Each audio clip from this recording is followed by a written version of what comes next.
যেভাবে শোনো তাতেই মঙ্গল। তার একটা মজার কথা একটু বলি বাবা, মনে পড়ে গেল।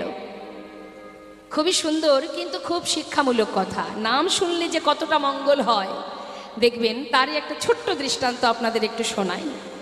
বনের ভিতরে যারা ডাকাতি করে মা, হ্যাঁ, তো বাবা ডাকাতি যারা করে তারা কার পূজা করে? মা কালীর পূজা করে, তাই না? তো দেখবেন ডাকাত যারা ডাকাতি হয়, ডাকাতি করে যারা, এখন ওই মায়ের পূজা করে তারা একদল ডাকাত আলোচনা করছে, শোন অমুকের বাড়িতে আজকে ডাকাতি করতে যেতে হবে, এই আমার কথা শোন, ওই অমুকের বাড়িতে ডাকাতি করতে যাবি, তবে শোন মায়ের কাছে ভালো করে প্রণাম করে বলে যা, যাতে কোনো আপদ বিপদ না হয়, ভালোভাবে ডাকাতি করে যাতে ফিরে আসতে পারিস। আর একটা কথা শুনি, বলে দিই শোন, পথে যেতে যেতে যদি দেখিস কোথাও কীর্তন হচ্ছে, কৃষ্ণ নাম হচ্ছে, খবরদার ওই কৃষ্ণ নাম যেন তোর কানে না আসে। যদি তখন সেই ডাকাত বলছে, সর্দার এই যদি কীর্তন, কান তো খোলা, যদি কীর্তন কানে ঢুকে যায় এক কাজ করবি, কোমরে যে গামছাটা আছে, যেই দেখবি কীর্তন হচ্ছে দেরি না করে গামছাটা ভালো করে কানে বেঁধে নিবি। এই বুঝতে পেরেছিস? যা। এখন মা যে বাড়িতে গেছে ডাকাতি করতে, ডাকাতি করে নিয়ে ফেরার পথে রাত্রে হঠাৎ এক জায়গায় কীর্তন হচ্ছে, সাধু সঙ্গ ভক্ত সঙ্গ হয়েছে, সেখানে মধুর কৃষ্ণ নাম হরিনাম হচ্ছে, আর তারই পাশ দিয়ে বনের ভিতরে দিয়ে সেই ডাকাত চুরি করে পালিয়ে যাচ্ছে। যাবার কালে বাবা ওই যে কৃষ্ণ নাম যেই না কানে ঢুকেছে, ওই যে সর্দারজি বলে দিয়েছে কানে গামছা বাঁধবি, তাড়াতাড়ি করে কোমর থেকে গামছাটা খুলে মাথায় জড়িয়ে ভালো করে কান সোজাসুজি যেই না বাঁধতে গেছে, তার মধ্যে দিয়ে ওই যে গামছাটা খুলতে তো সময় লাগবে, হ্যাঁ, এখন গামছা খুলে কানে বাঁধতে তার মধ্যে বাবা 3টে কথা কানে ঢুকে গেছে। এই 3টে কথার উপকারটা দেখুন মা, আপনি 3 ঘন্টা কীর্তন শুনছেন, এখন আপনার মন যদি বাড়িতে থাকে, কান খোলা থাকলেও কিন্তু হবে না, মনটা ঠিক এখানে রাখতে হবে। এখন ওই ব্যক্তি সর্দারের কথা মতো গামছা কানে বাঁধতে 3টে কথা কানের মধ্যে তার ঢুকে গেছে, মনে মনে সে সেই কথাটাকে মনে মনে জপ করছে। এখন কোনো প্রকারে কিভাবে কেউ না কেউ সন্ধান পেয়েছে, আর সে থানায় খবর দেওয়া মাত্রই সেই ব্যক্তিকে ধরে পুলিশে মানে থানায় নিয়ে গেছে। যেই না থানায় নিয়ে গেছে তাকে লকআপে ভরে দিয়ে এবার থানার মধ্যে বড়বাবু, মেজবাবু, ছোটবাবু থাকে না, একে একে যাচ্ছে তার কাছ থেকে কথা বের করার জন্য।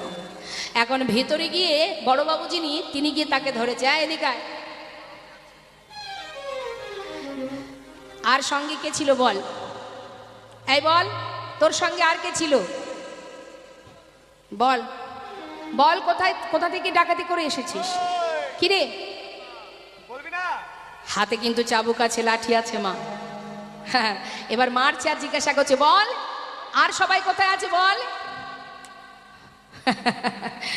সে কিন্তু কোনো কথাই বলছে না। কেন? ওদের মধ্যে একটা কথা বলা বলি হয়ে আছে, মানে দেখবেন এটা বলে যারা চুরি ডাকাতি করে, যে প্রাণ থাকতেও যেন সত্য কথাটা বলবি না, মরে যাবি কিন্তু সত্য কথা বলিস না।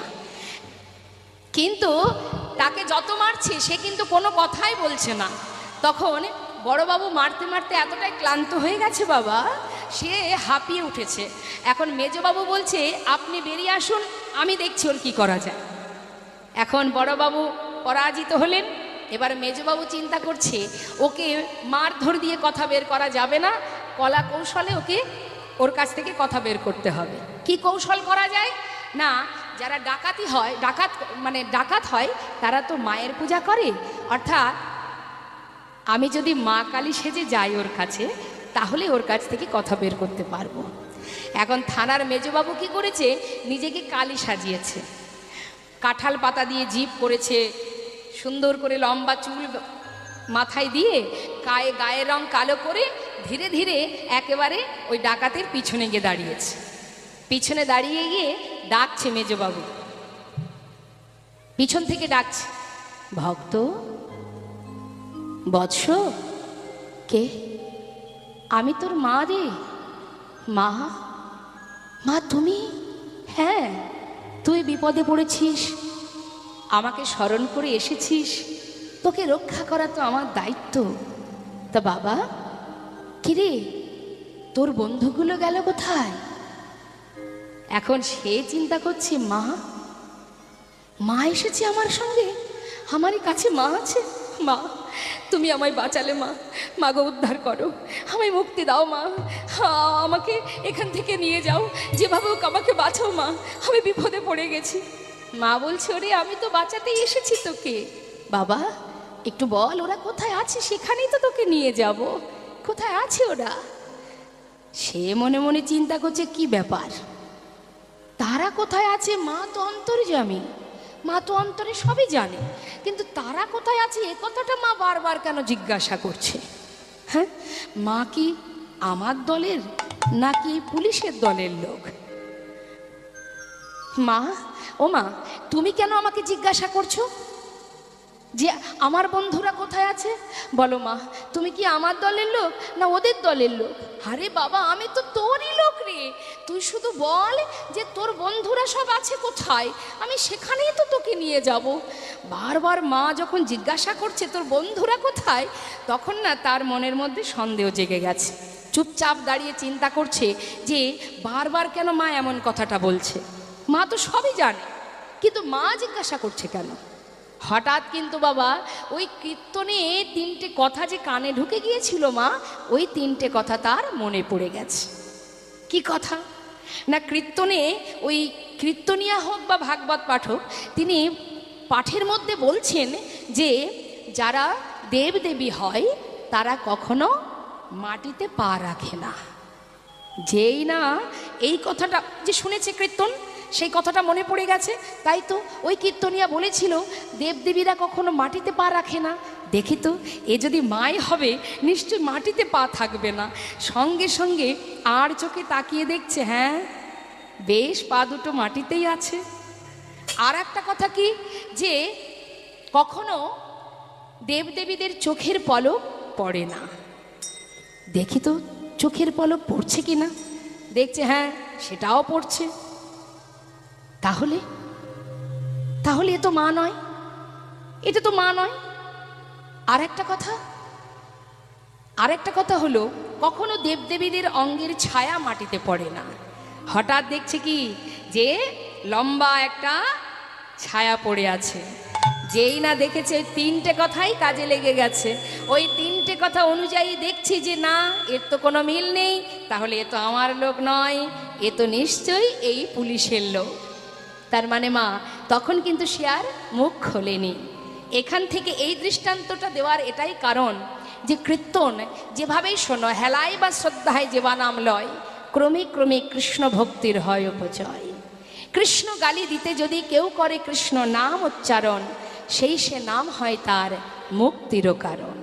অর্থাৎ তুমি যদি ব্যঙ্গ করে, ঠাট্টা করে, তিরস্কার করে কৃষ্ণ নাম বলো, কৃষ্ণ নাম শ্রবণ করো, সেটাই তোমার মুক্তির কারণ হয়ে দাঁড়াবে। নিতাই গৌর হরিবোল হরিবোল। তাই বৈষ্ণব মহাজন বললেন, নাম শ্রবণ করলে আরো কি হয় জানো? শুনে নাও। শ্রী গৌরাঙ্গের মধুর লীলা,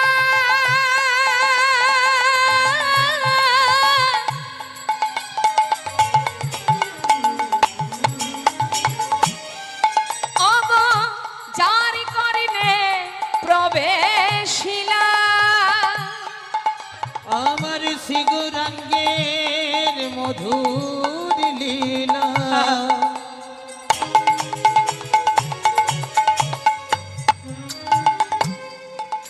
ও গো যার কারণে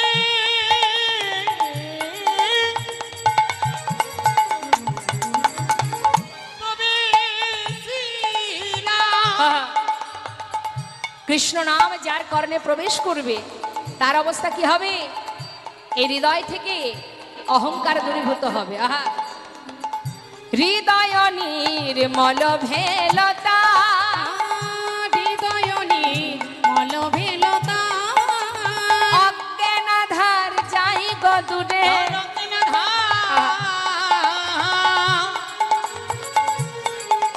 ও গো যাই গো দূরে, যে জন হরি না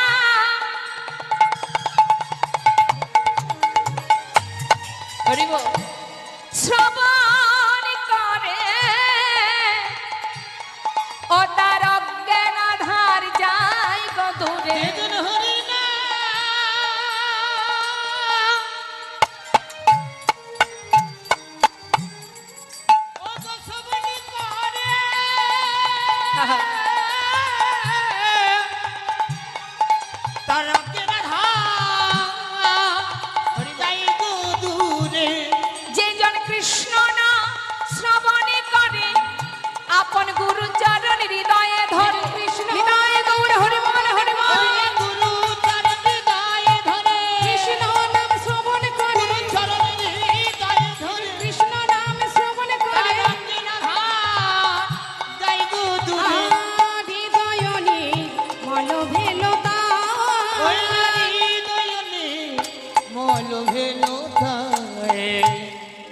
আপন আপন গুরুচরণ আশ্রয় করে গুরুচরণ স্মরণ করে যদি কৃষ্ণ নাম হরিনাম সাধু সঙ্গ করা যায় আস্বাদন করা যায়, হৃদয় মাঝে যে কাম ক্রোধ লোভ মোহ, এই যে আমাদের হৃদয় মাঝে কামনা বাসনা এমনভাবে জড়িয়ে আছে মা, এগুলো একটু একটু করে দূর হয়ে যাবে।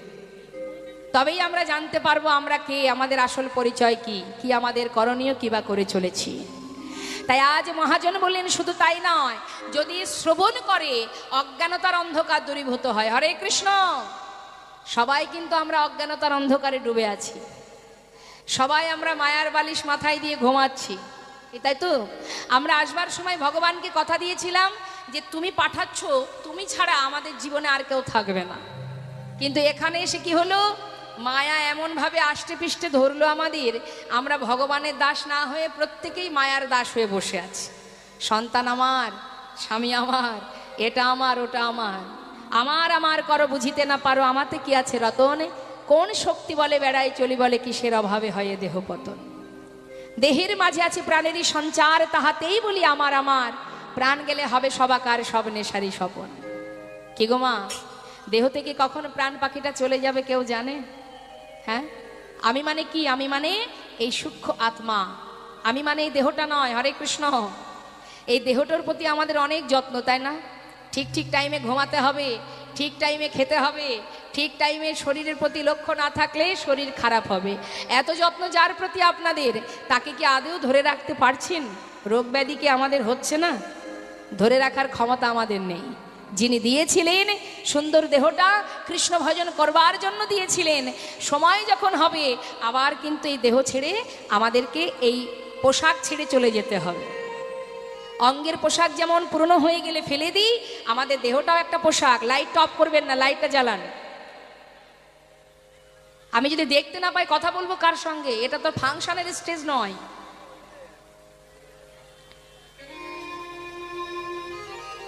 জয় নিতাই।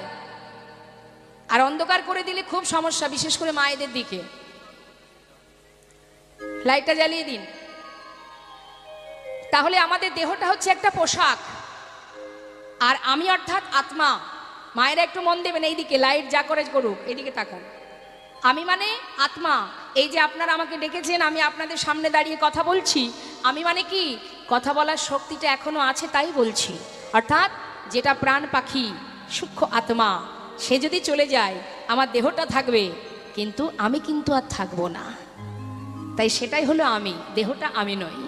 তাই দেহটা যিনি দিয়েছেন তিনি সময় হলে একটু একটু করে আমাদের কাছ থেকে আবার কেড়ে নেবেন। আবার 84 লক্ষ জনি ভ্রমণ করে এই মানব দেহটা পেতে হবে। অনেক সাধনার ধন, কৃষ্ণ বলার, হরি বলার ধন। তাই হেলাই নষ্ট না করে বলবার শক্তি যার আছে, যার বাক শক্তি নেই সে বলতে পারে না, সেটা তার মনের দুঃখ। আপনার আছে, আমার আছে। তাই আজকের এই মুহূর্তে চলুন আমরা সবাই মিলে একবার দুটি বাহু তুলে সেই কলিজীবের শ্রেষ্ঠ ধন মধুমাখা হরিনাম, নাম ছাড়া কলিজীবের আর কোনো ধর্ম নেই। তাই চলুন সবাই মিলে একবার নাম করে নিই। হাত তুলুন, প্রত্যেকে তুলুন। বাহ, নিতাই গৌর হরিবোল। দেখুন আমার বাবাদের বলা লাগেনি, কত সুন্দর হাত তুলেছে। এই তো, আলোটা না দিলে দেখা যাবে কে ফাঁকি দিচ্ছে। বেশ, এবার হাতে তালি দিয়ে সবাই মিলে জোরে জোরে গাইবেন, কেমন? হ্যাঁ, আগে আমি গাইবো, শুনে নিন, তারপরে জোরে জোরে গাইবেন, কিন্তু যেন মা শুনতে পান। হরিবোল। হরে কৃষ্ণ হরে কৃষ্ণ। একদম কৃপণতা করবেন না, হ্যাঁ, একটু কৃপণতা করবেন না হরিনাম করতে। হাত তুলুন, পুরোটা তুলুন। কৃষ্ণ কৃষ্ণ হরে হরে, হরে রাম হরে রাম, রাম রাম হরে হরে। বলুন, হরে কৃষ্ণ হরে। বাহ, আহা, খুব সুন্দর। হরে রাম হরে।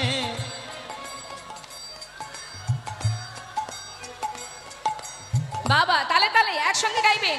হরে কৃষ্ণ হরে কৃষ্ণ, কৃষ্ণ কৃষ্ণ হরে হরে, হরে রাম হরে রাম, রাম রাম হরে হরে।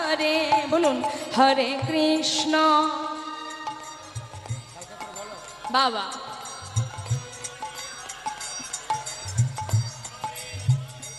হরে রাম হরে রাম, রাম রাম হরে হরে, হরে কৃষ্ণ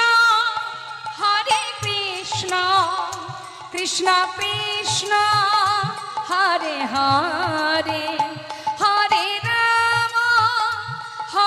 রাম রাম রাম হরে হরে, হরে কৃষ্ণ হরে কৃষ্ণ আরেকটু জোরে কৃষ্ণ বাবা হরিব, হরে হরে রাম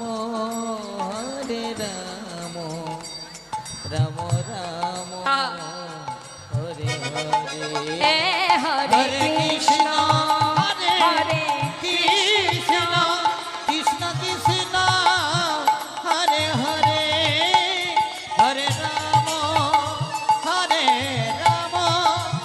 রাম রাম হরে হরে, হরে কৃষ্ণ হৃদয় গৌর হরি বল হরি বল, হরে রাম রাম রাম হরে হরে, হৃদয় গৌর হরি বল হরি বল হরি বল।